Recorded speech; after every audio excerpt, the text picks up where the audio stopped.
Today we're going to be doing a first impressions and unboxing of the Samsung X5 as an iPad only user. This is a Thunderbolt 3 SSD. I'm Maxwell, this is Maxwell Bates Talks Tech, and so let's get into the video. There'll be chapter markers in the video description and in the pinned comments of the different sections, so you can skip around to those. In regards to the tech specs, it goes up to 2,800 megabytes per second read and 2,100 megabytes per second write, which is really fast. It's Thunderbolt 3, so it's PCIE, MDME, and really blazing fast.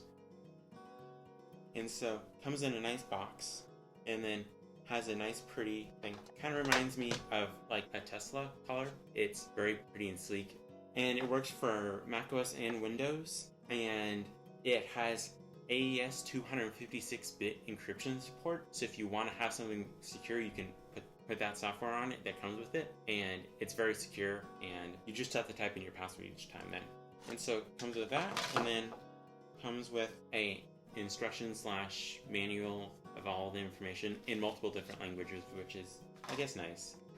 And then a Thunderbolt 3 cable, not very long. It would be nice if they had a longer one in it included, but it looks nice. It has rubber on the bottom, which you would think would make it anti-slip, and it does a little, but it's not nearly as much as the LaCie Rugged Pro SSD, but it's very pretty. Can't deny that it isn't good looking, at least in my opinion. And it is blazing fast. So if you're at school and the teacher is like, I have to go, and you're like, oh, I have to transfer you this file, and the teacher is like, no, I have to go, you're like, just give me like 10 seconds, and you plug it in, and you select the file, and by the time you selected the file, it's already transferred.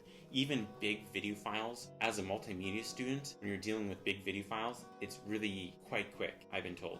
But stay tuned for the full review, and I'll have linked in the video description the affiliated product we're talking about. And it's Thunderbolt 3, so it transfers up to 40 gigabytes per second, which is insanely fast. And the one I got is the 512 gigabyte version, because that way, if I need to, I can transfer things really quickly, and it can be my dedicated programs drive for like Premiere Pro and Photoshop and things like that. So you can transfer files between there and have it as your dedicated autosave file drive. And that way you know always where it is. Stay tuned because I'll have videos coming for Mac Mini unboxing and first impression and review. That's the M1 Mac. I'm Maxwell, this is Maxwell Bates Talks Tech. Don't forget to like, share, and subscribe. Click the bell icon so you don't miss any future videos. Like it if you liked it, because it really does help. And I'll see you in the next video.